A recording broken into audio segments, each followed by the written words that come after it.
Apocalipsis capítulo 21, versículo 2. Dice así la palabra del Señor: y yo, Juan, vi la santa ciudad, la nueva Jerusalén, descender del cielo de Dios, dispuesta como una esposa ataviada para su marido. En el año de 1937 aproximadamente, autor J.R.R. Tolkien comenzó a escribir una serie de libros que vinieron a ser tal vez de sus obras más representativas, llamada El Señor de los Anillos. En esta novela, él narra una historia fantástica, épica, acerca de la condición de distintas razas y cómo estas historias se empiezan a desarrollar a lo largo de los 3 primeros libros que escribió, que fue La Comunidad del Anillo, Las Dos Torres y el retorno del rey.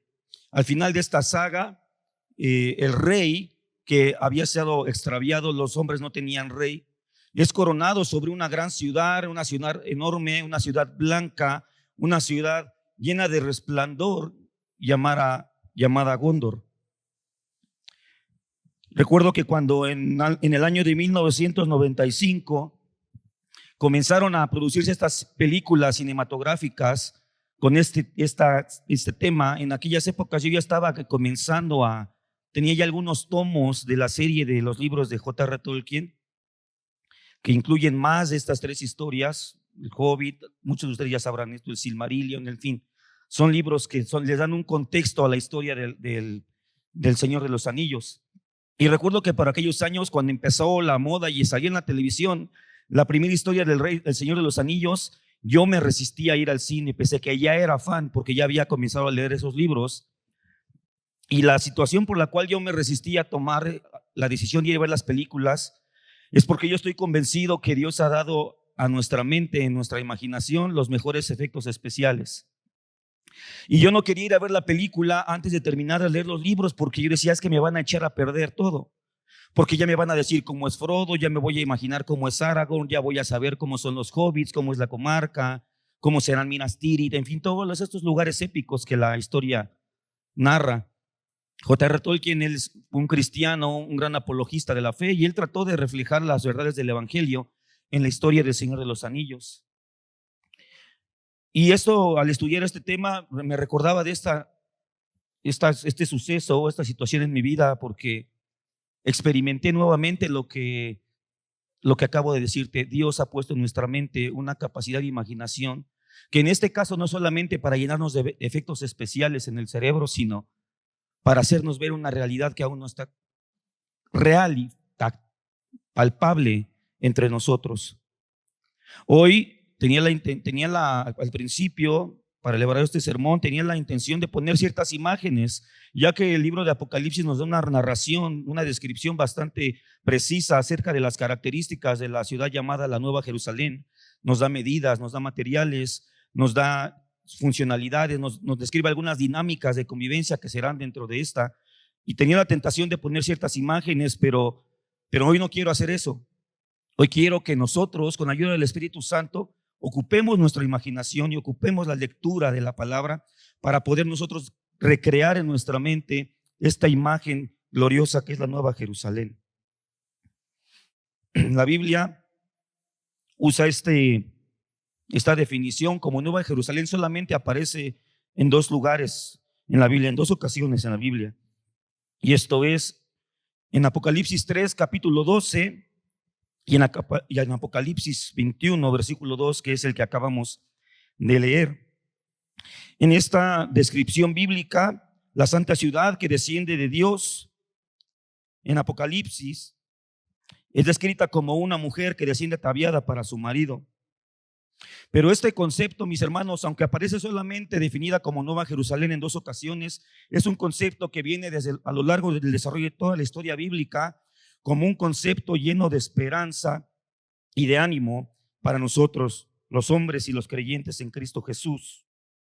Ya hemos visto en otros episodios de la escatología que los sucesos que se dan tienen 2 perspectivas. Para los creyentes son días de gran gozo, de esperanza, de júbilo, de redención. Sin embargo, para aquellos que están lejos del Señor son días de gran terror, de tristeza, de calamidad y de destrucción. El apóstol Juan nos habla acerca de esta ciudad que desciende del cielo. Se nos describe un jardín templo donde Dios habita con su pueblo y la gloria del cielo llena la tierra. El concepto, hermanos, de la Nueva Jerusalén nos transmite o nos comunica el concepto de un mundo restaurado en el que el pueblo escogido de Dios estará seguro, tranquilo, en paz. El cumplimiento del mensaje de los profetas del Antiguo Testamento y otros escritos judíos que no vamos a mencionar hoy se estarán cumpliendo en este gran y glorioso suceso.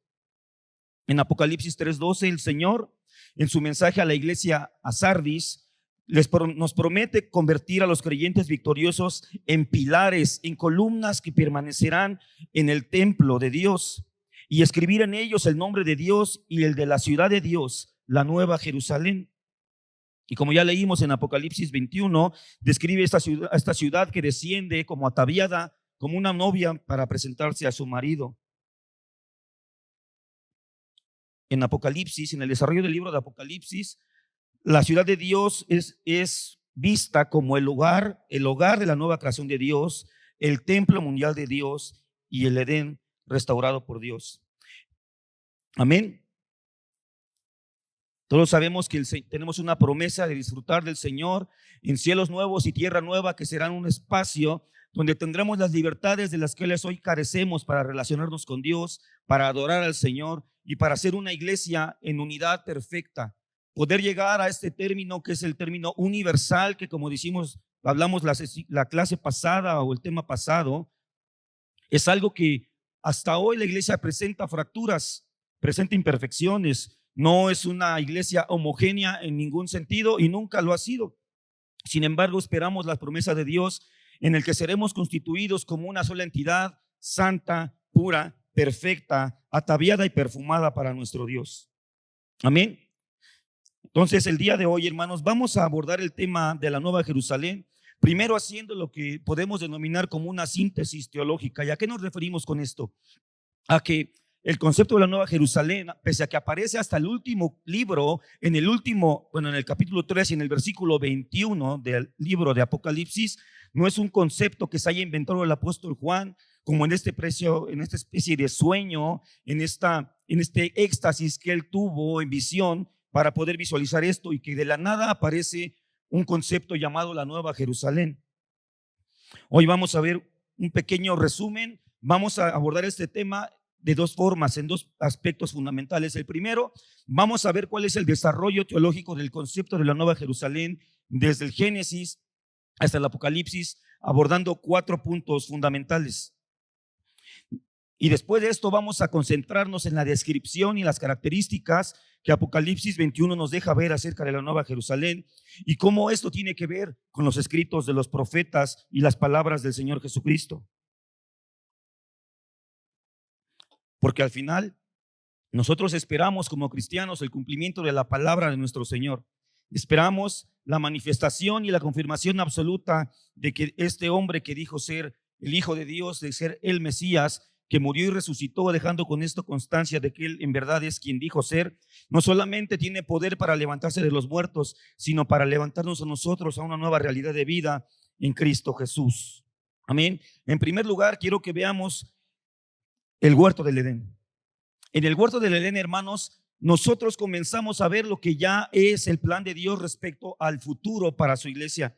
Nosotros como creyentes estamos convencidos de que Dios en su mente eterna, desde que antes de la creación de todas las cosas, Él dijo, hagamos al hombre en este concilio trinitario. Allí en esas palabras, hagamos al hombre, se encuentra encapsulada toda la historia de la humanidad, mis hermanos. Toda la historia de la redención. Él sabía en ese momento, cuando él menciona el concepto hombre por primera vez, él sabe a qué se está refiriendo y en su mente perfecta y eterna está definida toda la historia. Nuestro Dios no es un Dios que vaya dando cambios ni tumbos de dirección. Nuestro Dios es un Dios que tiene todo desde el principio planeado y concebido según su soberana voluntad. Génesis capítulo 2 nos comienza a describir este lugar del Edén como un jardín, templo asentado sobre un monte donde Dios caminó con su pueblo. Amén. El papel de Adán en este huerto, recuerda que al principio cuando el Señor crea a Adán, dice varón y hembra los creó y les da un nombre que es un nombre genérico para la raza humana, que es Adán. En ese momento el hombre y la mujer no se encontraban caídos y se encontraban unificados. Es solamente hasta después de la caída, después del pecado, que entonces Adán le da nombre a su mujer, porque la caída, perdón, provocó en ellos una separación, no solamente con Dios, sino entre ellos también. Y ese es ese momento que Eva recibe el nombre de parte de Adán. Pero el papel de Adán en ese momento, en el huerto antes de la caída, era un rol sacerdotal, pues tenía la labor y el deber de mantener y cuidar este lugar, este jardín que era un templo, puesto que Dios se manifestaba en este lugar. Y también tenía un aspecto real, porque tenía la encomienda de parte de Dios de gobernar y de someter la tierra, enseñoreándose de todo lo creado. En ese momento los hombres, al ser la imagen de Dios en la tierra, eran representantes de Dios ante la creación, con su imagen de Dios. Las demás criaturas podían ver la imagen de Dios paseándose en el huerto, representadas en estos dos seres perfectos creados por el Señor, Adán y Eva. Adán solamente en ese momento. Y también eran representantes de la creación delante de Dios. Al ser la cúspide de la creación de Dios, ellos eran la máxima expresión, la epítome de la virtud de Dios en su creación. Entonces, de esta manera, Adán y Eva tenían un rol sacerdotal, eran intermediarios de comunicación de Dios hacia la creación y de la creación hacia su Señor. Dios tenía la intención de que el templo edénico se expandiera y llenara la tierra. Es por eso que a Adán y Eva le dio la encomienda de multiplicarse y llenar toda la tierra con la gloria de Dios. La intención del Señor en ese momento era que el huerto del Edén se expandiera de una manera exponencial y pudiera llegar a cubrir lo que es toda la faz de la tierra, y toda la tierra pudiera ser el lugar del paseo y de las charlas cotidianas de Dios con su creación. Este lugar estaba lleno de frutas, de vegetación, de animales, de aromas, de sonidos, de una diversidad de elementos que hacían un lugar maravilloso, un lugar altamente estimulante para la relación con Dios. No era un lugar seco, frío ni parco en el cual pudieran relacionarse con Dios. Dios se gozaba en medio de su creación y se alegraban los hombres también al disfrutar de esta. Dice la palabra en Génesis 2:10 que del Edén salía un río que se bifurcaba en 4 ríos, y estos llenaban toda la tierra y nutrían todo el resto del Edén. Debemos recordar, hermanos, que el Edén era un espacio definido, y dentro de ese espacio, justo al oriente, dice la palabra que el Señor plantó un huerto, es decir, en un lugar más cerrado, más particular, más privado, y dentro de ese lugar puso un árbol llamado el árbol de la vida, y en ella puso a 2 personas, a su máxima creación, al hombre. En ese lugar se encontraban 2 árboles, el árbol de la vida, que era el centro del jardín, y había también a su lado un árbol del conocimiento del bien y del mal. Tú sabes la historia, el hombre no resiste la tentación y manifiesta que es incapaz de mantener una relación con Dios por sí mismo, come del mal del árbol, y viene la caída que nos tiene en la condición que nos encontramos hoy en día. Los hombres fueron expulsados del templo de Dios y desterrados del árbol de la vida. Este árbol que fue puesto ahí, yo creo con todo mi corazón y estoy convencido de esto, que no es que el Señor no nos permitiera tener acceso a esto, sino que era en su forma, bajo su autoridad, cosa que el hombre no pudo resistir. No se conformó con ser la imagen de Dios y el representante de Dios en la tierra, sino que él quería ser Dios mismo. En ese momento el cielo y la tierra fueron separados. Se rompió el espacio de comunión. La humanidad se encontró sin este punto intermedio donde el cielo se encontraba con la tierra. Cuando los hombres son expulsados, dice la palabra en Génesis 3:24, que el Señor Dios colocó querubines y una espada encendida que se revolvía por todos lados para guardar el camino del árbol de la vida. El Señor puso 2, no dice cuántos, pero puso querubines a la entrada al oriente del huerto para que el hombre no pudiera regresar. Querubines y una espada encendida que volaba y se revolvía por todos lados. Es importante tener esta imagen en la mente para continuar con el segundo punto, que es el tabernáculo y el templo del el tabernáculo de Moisés y el templo del Antiguo Testamento, o el templo de Jerusalén. El tabernáculo fue no puedo decir que un nuevo intento, pero sí fue un nuevo símbolo o un nuevo tipo que Dios usó para establecer el tipo de relación que Él quería establecer con los suyos, pero que el pecado en el hombre había provocado la separación. En el tabernáculo de Moisés, Dios vivía entre su pueblo. Dios se movía entre ellos. Israel fue llamado para que, igual que como Adán y Eva eran unos reyes y sacerdotes dentro del jardín del Edén, a la nación de Israel en Éxodo 15:17 y en Levítico 26:12, el Señor les hace un llamado en constituirse una nación santa de reyes y sacerdotes. El Señor busca nuevamente que estos hombres gradualmente comiencen a recuperar lo que perdieron en el Edén.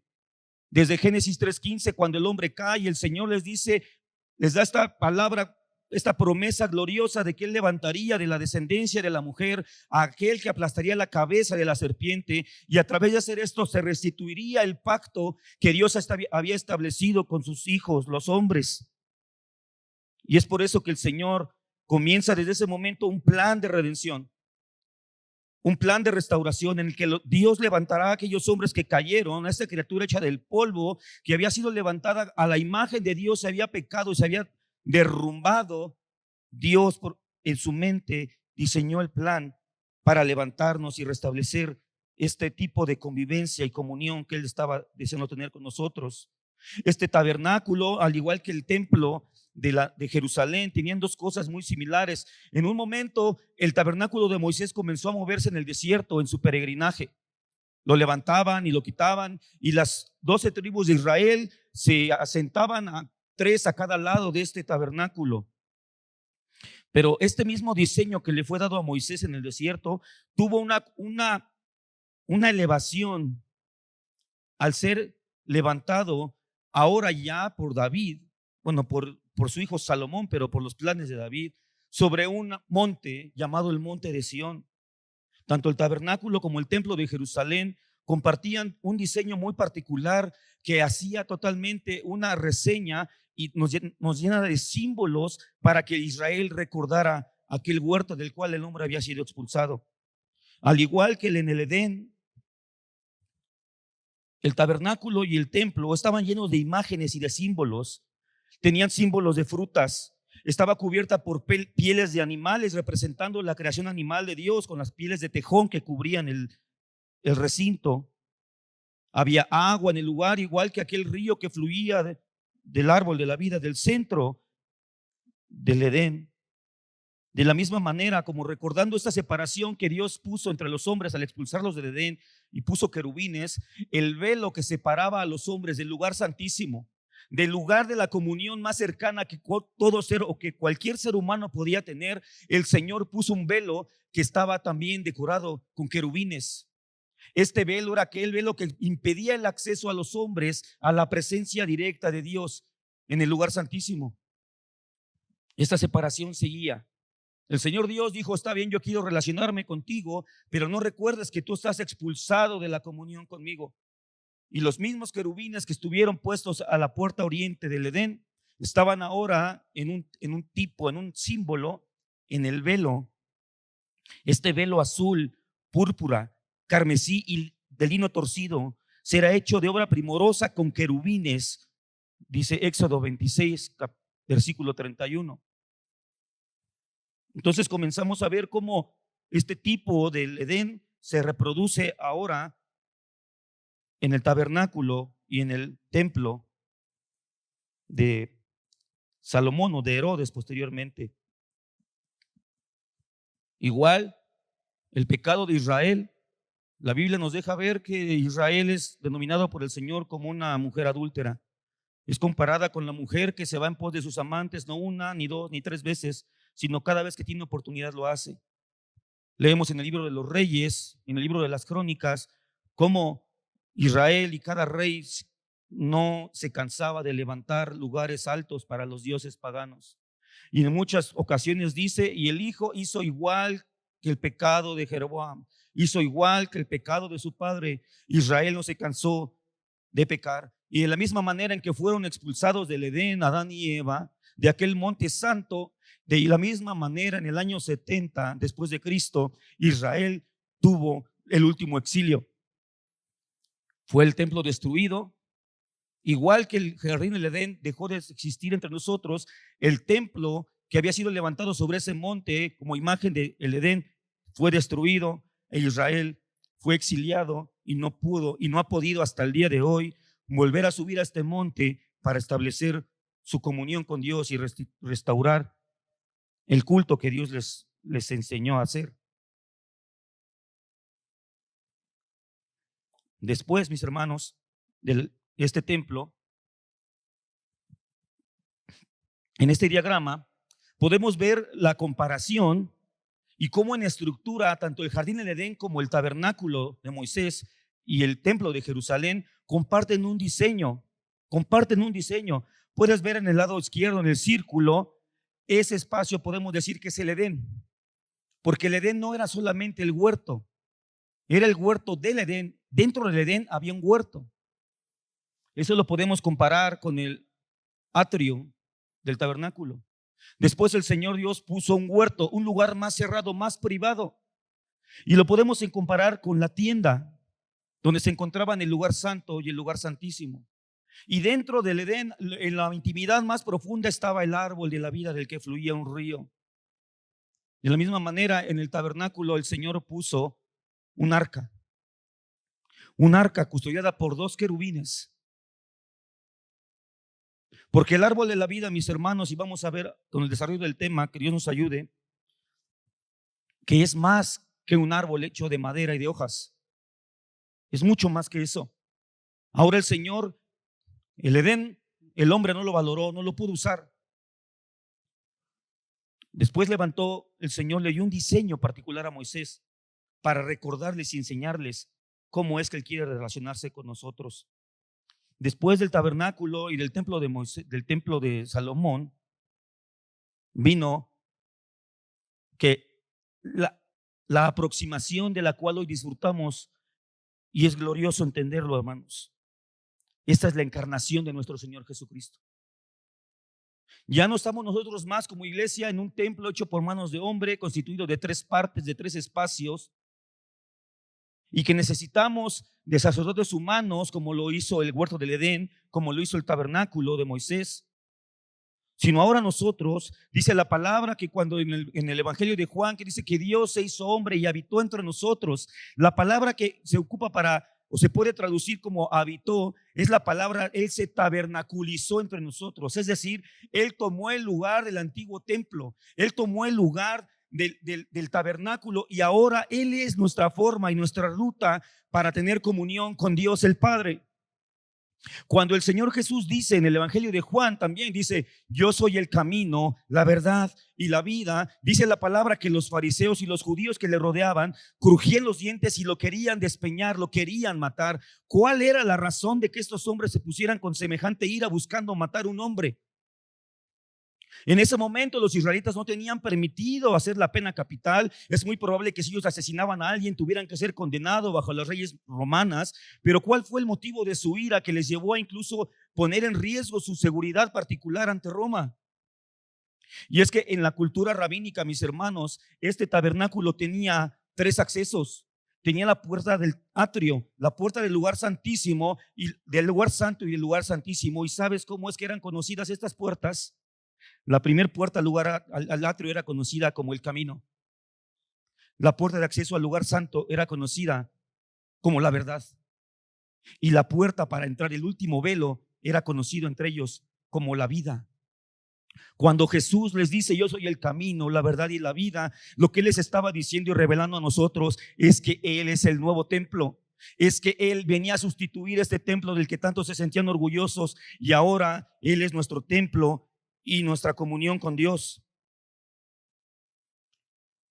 En Jesús se cumplió la palabra que el Señor diera a María en la anunciación de que Dios viviría entre nosotros, al decir que su nombre sería Emmanuel, Dios con nosotros. Él es y era el sacerdote y rey perfecto que Adán e Israel no pudieron ser. La iglesia es ahora la comunidad santa en la que Dios vive por su Espíritu. Estamos igual que el jardín del Edén, estaba lleno de frutos. El tabernáculo estaba lleno de frutos. Y es por eso que nosotros como iglesia, el Señor nos hace un llamado a dar fruto. Para poder ser un templo adecuado para nuestro Señor, el fruto debe ser algo presente entre nosotros. El río de su palabra, que es un río de agua viva que brota de nuestro interior, debe estar presente como lo estuvo en el huerto del Edén. Cristo Jesús debe habitar en nosotros como el sacerdote y el rey del huerto, el del tabernáculo y ahora de su iglesia. La iglesia es un reino de sacerdotes que sirven y adoran a Dios y median su presencia en el mundo. Nosotros, hermano, Jesús, Él vino y se manifestó y en una ocasión le dijo: yo soy la luz del mundo. Yo soy la luz del mundo. Y después Él nos da esta encomienda y nos dice: ustedes son la luz del mundo. Requerimos de la presencia de Dios en nosotros para cumplir el llamado que Dios nos ha hecho como iglesia de resplandecer en medio de esta era y ser nosotros, como lo vimos en unos temas pasados, que nosotros somos el tercer templo que el Señor dijo que levantaría al tercer día. Él dijo que levantaría su cuerpo al tercer día y después nos dio la encomienda al decirnos: ustedes son mi cuerpo.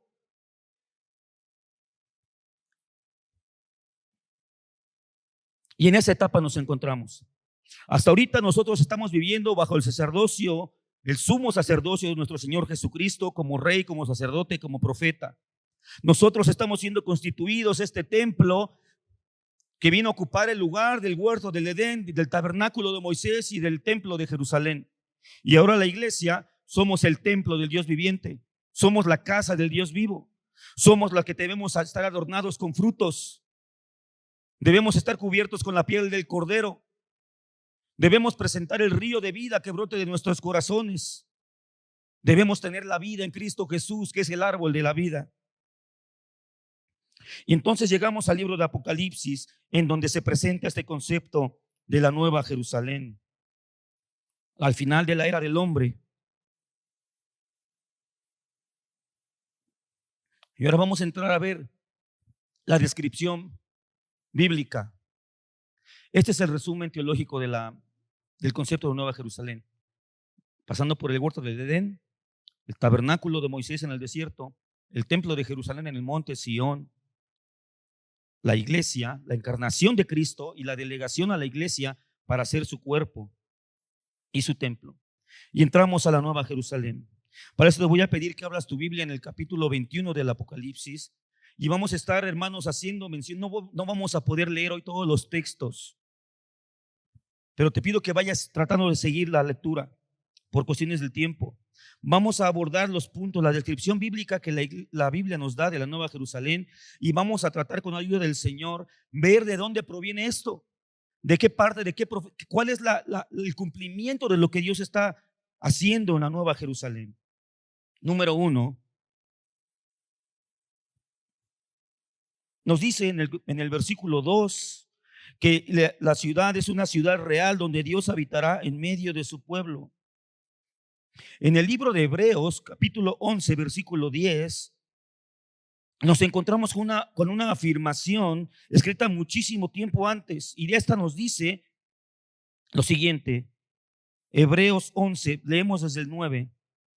Por la fe habitó como extranjero en la tierra prometida, en tierra ajena, morando en tiendas con Isaac y Jacob, coherederos de la misma promesa. ¿Y qué es lo que dice el versículo 10?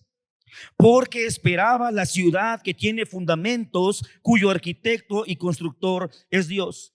Nos empezamos a encontrar con este concepto de una ciudad que es la esperanza de este hombre llamado Abraham, llamado de tierra de los caldeos, y que, por cierto, él fue el padre, él fue el patriarca de una nación nómada.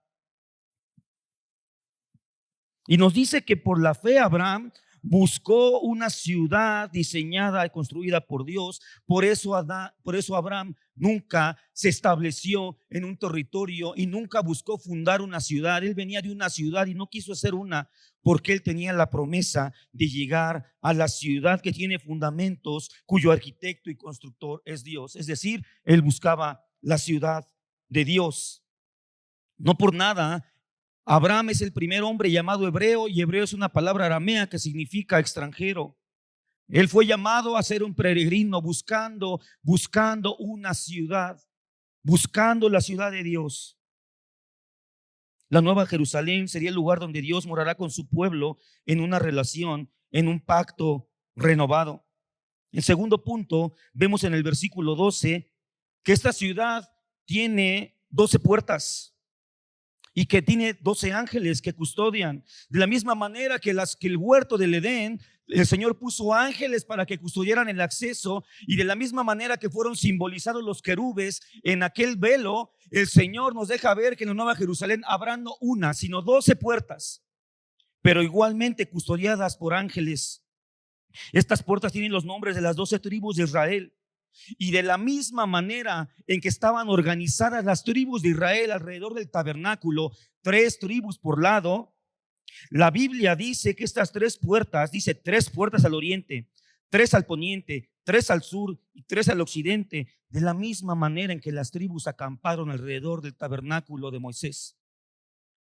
Todo es un simbolismo, todo es un desarrollo. Desde el Edén, la idea de la ciudad de Dios se está desarrollando, de esta ciudad templo, donde Dios ha de manifestar su plena y santa comunión con los suyos. Isaías 26, versículos 1 y 2 dice lo siguiente: en aquel día cantarán este cántico en tierra de Judá. Fuerte ciudad tenemos, salvación puso Dios por muros y antemuros. Abrid las puertas y entrará la gente justa, guardadora de verdades. A este momento, este acceso a la ciudad de Dios ya no estará restringido. Estos ángeles serán una especie de porteros para recibir a los santos de Jehová. No serán más estos celadores o estos cadeneros que impedirán que los hombres entren. No será así. Estos hombres estarán dando la bienvenida a los santos del Señor. Aleluya. Las puertas también simbolizan que nada impuro entrará en este lugar. Nada impuro. Es un filtro. Isaías 52:1 dice: despierta, despierta, vístete de poder, oh Sión, viste tu ropa hermosa, oh Jerusalén, ciudad santa, porque nunca más vendrá en ti incircunciso ni inmundo. Estos ángeles están custodiando para que no haya más contaminación al interior de esta santa ciudad de Dios. En otro punto nos dice que la ciudad está asentada sobre un cuadrado de aproximadamente de 2.255 kilómetros por lado. Es muy curioso que las medidas que nos da la Biblia parece mostrarnos un cubo, porque nos da la medida del ancho y de alto. Yo no puedo decir que sea un cubo como tal vez describa la máxima altura de una de sus torres, no lo sé, pero nos da medidas perfectas, hablando de la perfección de esta ciudad. Muy probablemente sean dimensiones literales, ya que en el versículo 17 se hace mención a la palabra, o sea, se da la frase de medida de hombre, como medida humana. Probablemente sean medidas literales. Después nos dice que esta ciudad tiene un muro. Un muro. Dice que el muro de la ciudad es de jaspe y la ciudad es de oro puro, semejante al vidrio limpio. Versículo 18. Mis hermanos, en el libro de Zacarías, del profeta Zacarías, el Señor nos muestra cuál es su celo por Jerusalén. Es un libro que muestra el amor y el celo que Dios tiene por su amada Jerusalén, por su iglesia, por su pueblo escogido. Él promete regresar con misericordia.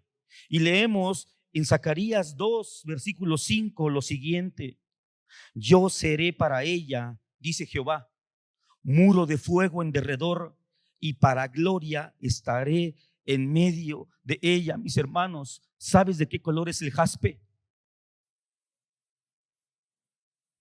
El jaspe es una piedra roja. No me parece coincidencia que el Señor en Zacarías diga a su iglesia que Él será un muro de fuego alrededor de ella. Y que en la imagen de la Nueva Jerusalén comenzamos a ver su descripción y nos muestra un muro rojo que cubre esta ciudad. Y nos dice que en su interior es de oro puro, semejante al vidrio limpio. Sus materiales son luminosos, reflejan la gloria resplandeciente de Dios y nos deja ver que no habrá impureza alguna dentro de esta ciudad. El oro es un símbolo en la Biblia de la divinidad. Y igual leímos en Zacarías 2:5 que no solamente será un muro alrededor de la Jerusalén celestial, sino que para gloria estará en medio de ella. El oro dentro de los muros de la Jerusalén son el símbolo de la presencia santa y pura de nuestro Dios, en la cual nosotros habitaremos para siempre y le conoceremos como Él es. En el versículo 19, el siguiente punto dice que esta ciudad tenía 12 cimientos adornados con piedras preciosas. Esto nos deja ver que es una ciudad que no está sobre el aire. Esta no es la ciudad, no es una casa que fue edificada sobre la arena, como nos dice la palabra, sino sobre la roca. Y esta roca tiene 12 fundamentos, 12 cimientos para esta nueva Jerusalén. Está segura y protegida. Los cimientos, las puertas y las paredes tienen piedras preciosas. Isaías 54, del 11 al 12. Fíjense la forma tan tierna que el Señor tiene para hablar de esta ciudad hermosa. Versículo 11 de Isaías 54 dice: pobrecita, fatigada con tempestad, sin consuelo. He aquí, yo cimentaré tus piedras sobre carbunclo y sobre zafiros te fundaré. Tus ventanas pondré de piedras preciosas, tus puertas de piedras de carbunclo y toda tu muralla de piedras preciosas, y todos tus hijos serán enseñados por Jehová, y se multiplicará la paz de tus hijos. Esta visión que está viendo el apóstol Juan de ver los cimientos, las paredes, los muros llenos de piedras preciosas, es el cumplimiento de lo que el Señor había prometido de siglos antes en Isaías. De esta ciudad que había sido afligida, se refiere a ella en la Reina Valera: pobrecita, fatigada con tempestad y sin consuelo. Y el consuelo que el Señor quiere dar a su iglesia es edificarla, hermosearla con piedras preciosas. Es muy interesante ver que este listado de piedras que se mencionan en Isaías es muy similar al listado de piedras preciosas que adornaban o que formaban el pectoral sacerdotal en Éxodo 28, 15 y 20, del 15 al 20. Estas piedras que el Señor promete a través de Isaías que adornarían la nueva ciudad, es casi la misma lista de las piedras del pectoral sacerdotal. Esto nos deja ver y nos dice que todas las prerrogativas o todos los privilegios que estaban reservadas para el sumo sacerdote solamente una vez al año, ahora le pertenecen a todos los habitantes de esta ciudad. El sacerdote podía entrar, hermanos, pero estar siendo preciso, aquel privilegio que el sacerdote tenía solamente una vez al año, de entrar a la presencia del Dios vivo, ahora será el hábitat diario de los habitantes de esta ciudad, adornados con piedras preciosas. En el siguiente punto, versículo 22, nos dice que no hay un templo. Nos dice que no hay un templo. El Señor Dios y el Cordero funcionan ahora como su templo. Jesús, hermanos, Jesús es y fue la anticipación terrenal de la presencia omnipresente de Dios en la Nueva Jerusalén. Él asumió la función del templo en su propia persona. Mateo 1:23 nos deja ver que le llamaría su nombre Emanuel, que traducido es Dios con nosotros. Él se tabernaculizó. No hay necesidad de templo en esa ciudad, porque la iglesia, Cristo Jesús, es el templo. Él cumplió el propósito del templo en su cuerpo crucificado y resucitado. No solamente Él ha sido el templo perfecto, no solamente Él fue el sacerdote perfecto, no solamente fue Él el rey perfecto, sino que también ha sido y es la víctima perfecta. Él cumple en sí mismo todo el propósito y objetivo del templo. Él es nuestro templo. Hebreos 9:11 dice: pero ya estando presente Cristo, sumo sacerdote de los bienes venideros, por el más amplio y perfecto tabernáculo, amén, no hecho de manos, es decir, no de esta creación. Está hablando de Cristo, el más amplio y perfecto tabernáculo no hecho de manos, es decir, no de esta creación, y no por sangre de machos cabríos ni de becerros, sino por su propia sangre. Entró una vez y para siempre en el lugar santísimo, habiendo obtenido eterna redención. Él es el templo de la Nueva Jerusalén. No hace falta más rituales. El Señor ya lo ha cumplido todo. La víctima está ahí presente. El apóstol Juan dice que vio de pie a un cordero como inmolado para recordar que el sacrificio ya ha sido hecho. Ahora su cuerpo, que somos nosotros, la iglesia, llena del Espíritu Santo, debemos encarnar su presencia en toda la tierra. También otra forma de verlo, hermanos, es que la Nueva Jerusalén no necesita de un templo, puesto que en sí misma es un templo. En otro punto, en el versículo 23 dice que no hay luz, no hay sol, no hay luna, no hay necesidad de luz solar o del reflejo de la luz de la luna, pues la gloria de Dios ilumina la ciudad. Isaías 60, versículo del 1 al 3 dice: levántate y resplandece, porque ha venido tu luz y la gloria de Jehová ha nacido sobre ti. Porque he aquí que tinieblas cubrirán la tierra y oscuridad las naciones, mas sobre ti amanecerá Jehová, y sobre ti será vista su gloria, y andarán las naciones a tu luz y los reyes al resplandor de tu nacimiento. Más adelante, en el versículo 19 y 20 del mismo capítulo 60 de Isaías, dice: el sol nunca más te servirá de luz para el día, ni el resplandor de la luna te alumbrará, sino que Jehová te será por luz perpetua y el Dios tuyo por tu gloria. No se pondrá jamás tu sol, ni menguará tu luna, porque Jehová te será por luz perpetua y los días de tu luto serán acabados. Gloria al Señor, mis hermanos. Él está cumpliendo su palabra. Amén. El Evangelio de Juan, en el primer capítulo, versículo del 1 al 4 y después el versículo 9, dicen lo siguiente: en el principio era el verbo, y el verbo era con Dios, y el verbo era Dios. Este era en el principio con Dios. Todas las cosas por Él fueron hechas, y sin Él nada de lo que ha sido hecho fue hecho. En Él estaba la vida, y la vida era la luz de los hombres. Versículo 9: aquella luz verdadera que alumbra a todo hombre venía a este mundo. Cristo es la luz de los hombres. Cristo es esta luz misma que ilumina la Nueva Jerusalén. Fue la misma luz que desde el principio resplandeció y dejó ver la creación entera.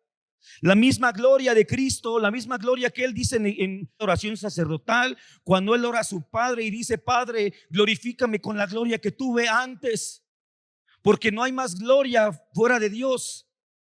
Es esta misma gloria que resplandecerá por los siglos en esta ciudad, en esta santa ciudad, y que será la luz de todos nosotros, y no habrá noche y no se apagará nuestra lumbrera, y el Señor Jehová Todopoderoso será nuestro resplandor.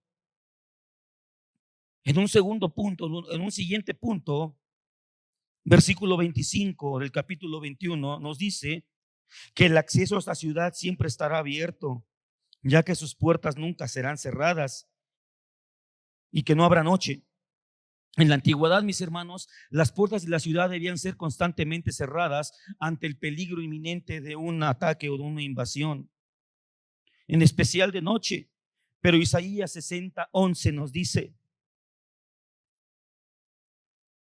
tus puertas estarán de continuo abiertas, no se cerrarán de día ni de noche, para que a ti sean atraídas las riquezas de las naciones y conducidos a ti sus reyes. Todo lo que el Señor está diciendo a la Nueva Jerusalén, nos está diciendo y está recordando, así como nos ha dejado tipos desde el Edén, desde el tabernáculo, desde el templo, en la iglesia. Nos está diciendo: yo no me olvido de mis palabras. Todo lo que te he prometido yo lo cumpliré. Y el Señor está cumpliendo en esta visión que el apóstol Juan está viendo, toda la fidelidad de nuestro santo Dios. En un siguiente punto, ya en el capítulo 22, versículo 1 del Apocalipsis, aparece un río de agua viva que sale desde el trono de Dios y de Jesús, el Cordero. Este es el suministro de agua abundante que da vida y que proviene de Dios. Este es el mismo río que como tipo vimos en Génesis 2:10 cuando decía: y salía de Edén un río para regar el huerto, y allí se repartía en 4 brazos.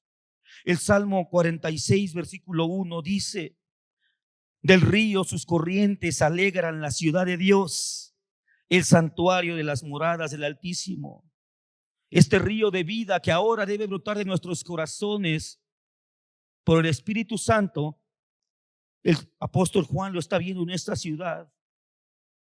En un siguiente punto, otro símbolo, un nuevo símbolo que nos recuerda al inicio de todas las cosas, y este es el árbol de la vida.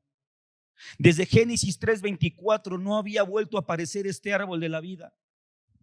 Miles de años atrás, hermano, este árbol no había sido mencionado hasta este momento. Y este árbol dice que produce 12 frutos, dando cada mes su fruto. Esto nos deja ver, hermanos, que tendremos nuevamente acceso a las bendiciones de Dios para vida.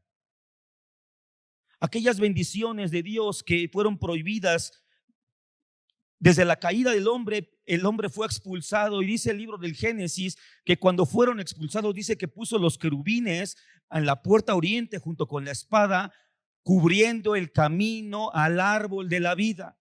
Lo que les fue prohibido a nosotros los hombres fue comer del árbol de la vida, pero para este momento, mis hermanos, esta prohibición, esta limitación no existirá más para nosotros, hermanos, y podremos volver a comer del fruto del que comió nuestro padre Adán y que solamente él pudo disfrutar, y nosotros disfrutaremos de las delicias de este árbol. No habrá más limitación para nosotros por Cristo Jesús. Beberemos del agua del río de vida y comeremos del fruto del árbol de la vida, fructífero cada mes. También dice que las hojas de este árbol, en el siguiente punto, en el versículo 2 del capítulo 22, que las hojas del árbol de la vida darán y funcionarán para la sanidad de las naciones. En Génesis 26:4 el Señor le dio una promesa más que a Abraham, es una promesa a la tierra a través del ministerio y del fiel cumplimiento del propósito de Abraham. Y esta dice, Génesis 26:4: multiplicaré tu descendencia como las estrellas del cielo y daré a tu descendencia a todas estas tierras. Y aquí viene la promesa a las naciones: y todas las naciones de la tierra serán benditas en tu simiente. Lo que no pudo hacer Israel de ser bendición para todas las familias, tendrá cumplimiento nuestra nueva Jerusalén cuando las hojas de este árbol darán sanidad a las naciones, entendiendo la sanidad como bendiciones de Dios. En el siguiente punto, versículo 3, dice que en esta ciudad no habrá más maldición. Es decir, que el pecado y la muerte serán eliminados para siempre. La nueva Jerusalén será aquella novia sin mancha en lugar de una esposa infiel. Hermanos, Israel, y lo vemos muy claramente en el libro del profeta Oseas, Israel es mencionada y calificada por Dios como una mujer adúltera, como una mujer que se va en pos de sus amantes. Pero para este momento, a través de la obra fiel del Espíritu Santo, leemos que será una ciudad sin pecado, sin maldición, sin muerte, sin mancha. Isaías 1, 24 al 26 dice: por tanto, dice el Señor, Jehová de los ejércitos, el fuerte de Israel. Mira cómo usa sus atributos, mis hermanos, porque lo que está haciendo él es refrendar su autoridad. Cuando el Señor comienza a dar sus atributos, es porque está diciendo: mira quién te lo está diciendo. Y comienza con un ea, con una arenga. Como un grito de guerra parece casi. Ea, tomaré satisfacción de mis enemigos, me vengaré de mis adversarios y volveré mi mano contra ti. Pero fíjate de qué manera la voltea su mano hacia este Israel. Y limpiaré hasta lo más puro tus escorias y quitaré toda impureza. Restauraré tus jueces como al principio y tus consejeros como eran antes. Entonces te llamarán ciudad de justicia, ciudad fiel. Más adelante en el mismo libro del profeta Isaías, capítulo 49, versículo 18, y después 61, capítulo 61, 10, dice, ahí están los textos en las diapositivas. Dice el versículo 18 del capítulo 49 de Isaías: alza tus ojos alrededor y mira, todos estos se han reunido, han venido a ti. Vivo yo, dice Jehová, que de todos, como de vestidura de honra, serás vestida, y de ellos serás ceñida como novia. En el 61:10 dice: en gran manera me gozaré en Jehová, mi alma se alegrará en mi Dios, porque me vistió con vestiduras de salvación y me rodeó con manto de justicia. Como novio me atavió y como a novia adornada con sus joyas. Amén. En un siguiente punto, esto aparece dos veces en esta narración, en el 21:3 y en el 22:3, dice, hermanos, que lo mejor, a pesar de toda esta belleza, a pesar de todo este resplandor, a pesar de todo este maravilloso cumplimiento profético, mis hermanos, pero lo más glorioso de esta ciudad no es que sea de oro puro, ni que tenga un muro de jaspe y que tenga un río, sino lo más glorioso de todo es que Dios habitará con nosotros, es que Dios estará allí, mis hermanos. Si en el paraíso no estuviera la presencia de Dios, sería un infierno. Si la eternidad fuera lejos de Dios, sería un martirio, mis hermanos. Lo más glorioso que hay en la Nueva Jerusalén es que Dios está con nosotros. En Éxodo 29, 43 al 45 leemos acerca de este tabernáculo, que es un tipo, una anticipación de lo que será la Nueva Jerusalén, y dice lo siguiente: allí me reuniré con los hijos de Israel y el lugar será santificado con mi gloria, y santificaré el tabernáculo de reunión y el altar. Santificaré a sí mismo a Aarón y a sus hijos, es decir, a los sacerdotes que seremos nosotros, para que sean mis sacerdotes, y habitaré entre los hijos de Israel y seré su Dios, y conocerán que yo soy Jehová su Dios, que los saqué de la tierra de Egipto. Y fíjate esta nota que hace este libro: para habitar en medio de ellos. Mis hermanos, que no al inicio del libro de Éxodo Moisés dijo que el Señor le dijo: saca a mi pueblo, deja ir a mi pueblo Israel para que me haga fiesta en el desierto. ¿No se supone que el propósito de la liberación de Israel fue ir a hacer fiesta, fue ir a gozarnos, fue ir a tener un divertimento? Este es el entendimiento que muchas iglesias tienen incluso acerca del culto, que el culto es para hacer una fiesta. Y si vienes a hacer una fiesta, sí, amén, pero conforme a lo que el Señor dice que es una fiesta. ¿Sabes cuál es la fiesta que el Señor nos está diciendo? Que es su presencia. Dios nos sacó de la tierra de Egipto para Él habitar en medio de nosotros. Esa es nuestra fiesta. Nuestra fiesta es que el Señor habita entre nosotros. Yo, Jehová su Dios, sella estas palabras el Señor. Esa es nuestra fiesta. No es venir a gozarnos en la carne, no es venir a gozarnos en la música, no es venir a gozarnos ni siquiera con nuestros amigos, ni alegrarnos. Es que es una fiesta. Mis hermanos, nuestra fiesta es que Dios está con nosotros. Y había en Israel fiestas solemnes. No toda la fiesta desde el concepto latino, mis hermanos. Nuestra cultura nos influye. Y para nosotros los latinos, nuestra fiesta es un lugar donde hay baile, donde hay diversión, aunque no sepas ni por qué. Hay gente que se mete a las fiestas de gente que no conoce y está en la fiesta. Pero la fiesta en el Señor no es eso.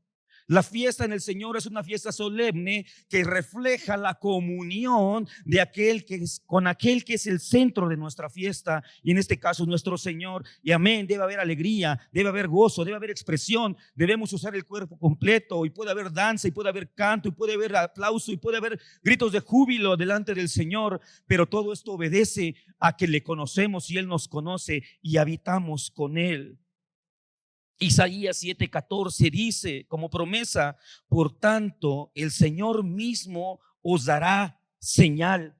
He aquí, la Virgen concebirá y dará a luz un hijo y llamará su nombre Emmanuel. El máximo manifestación de la misericordia de Dios con nosotros es que Él habite con nosotros. Desde el principio en el Edén Él quiso hacerlo. Después se empezó a manifestar en el tabernáculo, después en el templo, pero nunca le hemos valorado. Nunca le hemos valorado. Valoraron más los judíos el templo, valoraron más sus edificios que la presencia de Dios, valoraban más al oro que el que santificaba el oro, valoraron más al templo que aquel que santificaba el templo. Después vemos en los versículos 3 y 4 del capítulo 22 de Apocalipsis un cumplimiento glorioso. Dice que sus siervos le adorarán, pero dice algo particular. Dice que verán su rostro. Verán su rostro. Desde Números 6, 24 al 26, en la conocida bendición sacerdotal. Por muchos teólogos esta es la máxima expresión de una bendición de Dios. No es un carro, no es salud, no es bienestar, no es una familia. Para muchos esta es la bendición, la máxima bendición de parte de Dios, puesto que era la bendición que los sacerdotes, el sumo sacerdote daba a los hijos de Israel. Jehová te bendiga y te guarde. Jehová haga resplandecer su rostro sobre ti y tenga de ti misericordia. Jehová alce sobre ti su rostro y ponga en ti paz. Mis hermanos, esta palabra no se ha cumplido como se cumplirá en el día del Señor, cuando la nueva Jerusalén, todos aquellos sus servidores le adoraremos, como dice este versículo 3 y 4, viendo su rostro. Esto es que el Señor haga resplandecer su rostro sobre ti, es que el Señor te mire. Es que el Señor te mire. Gloria al Señor. Qué terrible es pensar que cuando dice en el Nuevo Testamento que al que no conoció pecado fue hecho pecado por nosotros y que Dios lo maldijo. ¿Te imaginas cómo sería una maldición de parte de Dios? ¿Te has puesto a pensar qué implicaciones tendría en nuestras vidas que el Dios de toda justicia y de todo poder nos maldijera?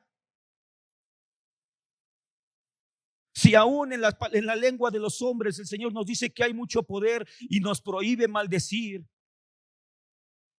porque entonces seremos malditos. Maldiciéndote maldeciré, dice la palabra. ¿Te has puesto a pensar qué sería la maldición de Dios? Que Él puso sobre su Hijo para que tú y yo podamos aspirar a estar en esta ciudad. Muchos han dicho que la maldición de Jehová sería lo contrario a Número 6, que sería: Jehová te maldiga y te abandone. Jehová te dé la espalda y nunca tenga de ti misericordia. Jehová se aparte de ti y nunca tengas paz. Eso fue el precio que Jesús pagó por nosotros al hacerse maldición de Dios, para que tú y yo algún día podamos estar delante de Dios y Él nos muestre su rostro en misericordia y nos dé paz. Entonces alcanzaremos la paz, mis hermanos. El Salmo 67:1, David, igual siendo un conocedor de la palabra de Dios, siendo el dulce cantor, pero su más grande atributo no era tanto el cantar, sino por qué cantaba y con base en qué cantaba. Toda la canción de David estaba inspirada en la palabra y en el conocimiento de Dios. Y haciendo eco de la bendición sacerdotal que acabamos de leer, David escribe en el Salmo 67: Dios tenga misericordia de nosotros y nos bendiga, haga resplandecer su rostro sobre nosotros. Él sabía que aunque los sacerdotes humanos lanzaban esta bendición al pueblo y la lanzaban en cada vez que se hacía un holocausto, él sabía que el sacerdote temporal que tenían no tenía el poder para que esto se cumpliera. David estaba esperando que el cumplimiento de la bendición sacerdotal llegara a través de aquel que sería el único y perfecto sacerdote, que es nuestro Señor Jesucristo. David había escuchado esta bendición miles de veces, pero él la seguía anhelando porque él entendía y sabía que esto no tenía un cumplimiento aquí en esta era, sino que en el día de Jehová el rostro del Señor resplandecerá sobre nosotros y le veremos, mis hermanos, le veremos porque Él es fiel. Y al final, mis hermanos, en el versículo 5 del capítulo 22 viene la última descripción de la Nueva Jerusalén. Y esto es por los siglos de los siglos. Esto nos habla, mis hermanos, de la eternidad.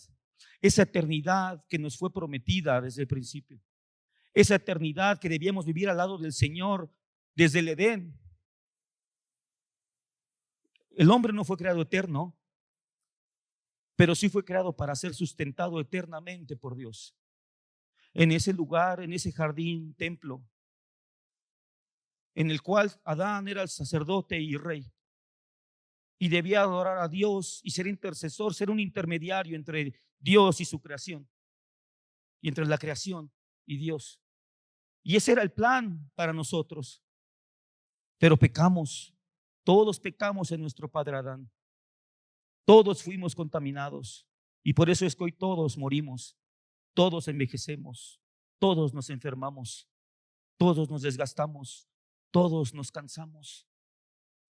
Pero en esas palabras de por los siglos de los siglos va implícita la liberación final de las cadenas del pecado. Nos deja saber que no habrá más muerte entre nosotros, que no habrá más aflicción ni dolor, que no habrá angustias ni enfermedades. No habrá nada que nos impida estar con el Señor paseándonos en este nuevo templo, ciudad templo. Y caminaremos con Él, mis hermanos. Y ese es el centro del tema. Más que hacernos una imagen en la cabeza, y espero que Dios te haya permitido elevar tu pensamiento y tratar de visualizar lo que Dios tiene para nosotros, porque es bueno. Muchas veces, hermanos, yo he escuchado gente que predica y dice: tú no debes seguir a Dios por los galardones, tú no debes buscar a Dios por las coronas. Y estoy de acuerdo, esto se debe hacer primero. Número uno, si lo buscamos es porque nos encontró a nosotros, y si tenemos voluntad para hacer algo por Él es porque Él nos ha dado vida en Cristo Jesús. Pero sí estoy convencido, hermano, de que el Señor nos deja ver estas imágenes, estas anticipaciones gloriosas de un porvenir lleno de bienestar, un porvenir lleno de gloria, un porvenir lleno de la presencia de Dios, donde seremos beneficiarios de todas las promesas que el Señor ha hecho a sus santos a lo largo de los siglos. Mis hermanos, como hermano, cuando uno estudiando este tema y viendo lo que Dios tiene para nosotros, todo lo que Dios nos ha prometido, entiendo con un poco más de claridad aquella historia de los obreros de la viña, que dice la palabra que llamó a unos a la primera hora y les prometió un salario, y luego llamó a otros a la tercera hora, y luego llamó a otros a la sexta hora, y a la última hora del día llamó a otros más. Y sabes, a todos les dio la misma paga. Y dice la palabra que los que llegaron primero se enojaron y dijeron: ¿cómo es posible que a ellos que acaban de llegar les has dado el mismo pago? Y el Señor Dios les contesta y les dice: ¿No soy yo dueño de todas mis cosas? ¿No puedo dar yo a quien yo quiera y como yo quiera y cuanto yo quiera? A ti te prometí esto, es lo que te he dado, no estoy siendo injusto. Mis hermanos, nosotros, la iglesia de esta era, del final de los tiempos, somos los que fuimos llamados a la viña en la última hora. Porque nosotros, yo no he pagado el precio que pagó un David. Yo no he sido fiel a Dios como lo fue el profeta Oseas. Yo no he sufrido aflicciones ni me he regocijado en Jehová como lo hiciera el profeta Jeremías. Yo no soy para nada como Juan el Bautista, que no hay un hijo de mujer que sea como él. el más grande de todos los profetas. Yo no puedo compararme con ninguno de los apóstoles. Yo no puedo. Pero el Señor, siendo el Rey de todas las cosas, en su gran misericordia, nos promete la misma recompensa. Porque no se trata de Oseas, porque no se trata de Jeremías, no se trata de Juan el Bautista ni de ningún apóstol. Se trata de nuestro sumo sacerdote que pagó el precio para que todos los obreros de esta viña, que es su iglesia, podamos disfrutar del mismo salario y recompensa que es Él en su eternidad.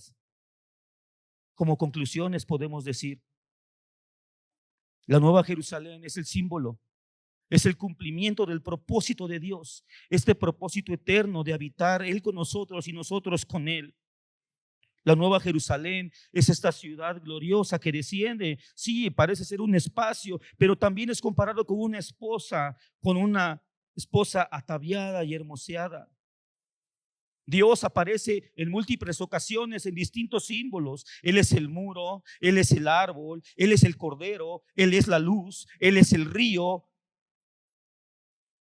Pero no solamente es elementos dentro de la ciudad, sino que también es el habitante principal de ella. Apocalipsis 3:12 dice lo siguiente: al que venciere, yo lo haré columna en el templo de mi Dios, y nunca más saldrá de allí.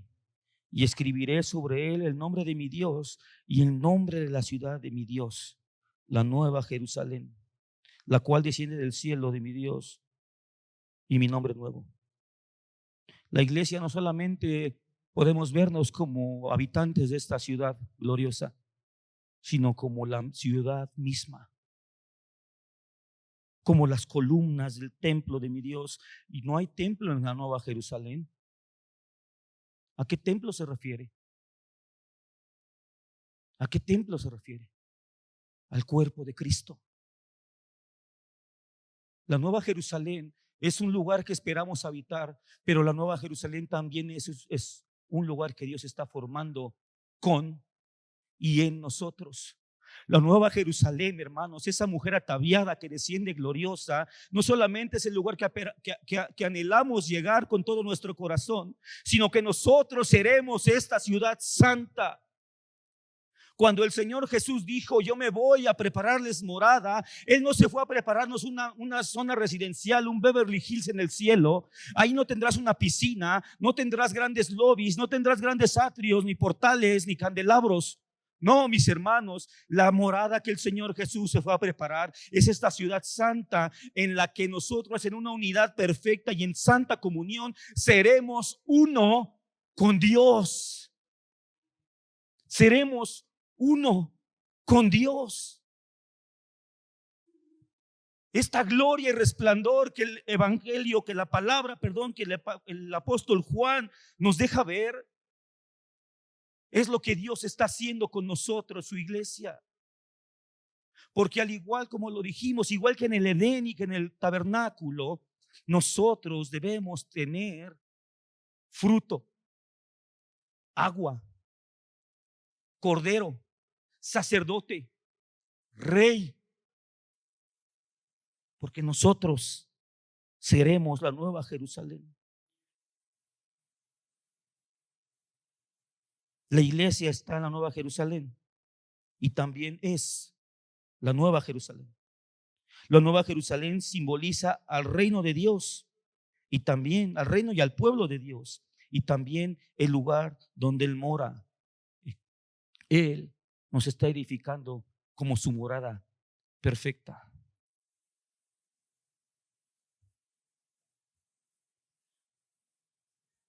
Debemos esperar en el Señor. Tenemos un buen futuro, hermanos. Tenemos un buen futuro. Tenemos una esperanza sólida y firme en Él. Espero que podamos hoy llenarnos de ánimo, de fortaleza, al mirar esta maravillosa imagen que el Señor Dios nos deja ver en su palabra.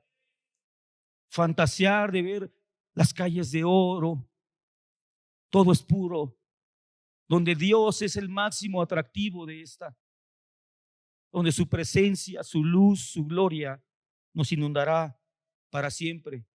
Y entonces reinaremos con Él por los siglos de los siglos, y nunca más tendremos distancia entre Él y nosotros. Nunca más habrá esta separación cielo y tierra. Ahora tenemos a Cristo. Cristo es el primogénito de Dios, el unigénito del Padre. Él es la imagen del Dios invisible y también es el primogénito de toda creación. Él es nuestro templo donde el cielo y la tierra se cruzan. Él es la manifestación, es el espacio. Jesús es el espacio donde lo divino y lo humano interactúan en armonía perfecta. Y solamente en Él podremos ser parte de esta nueva Jerusalén, de esta gloriosa ciudad que nos espera en nuestro futuro.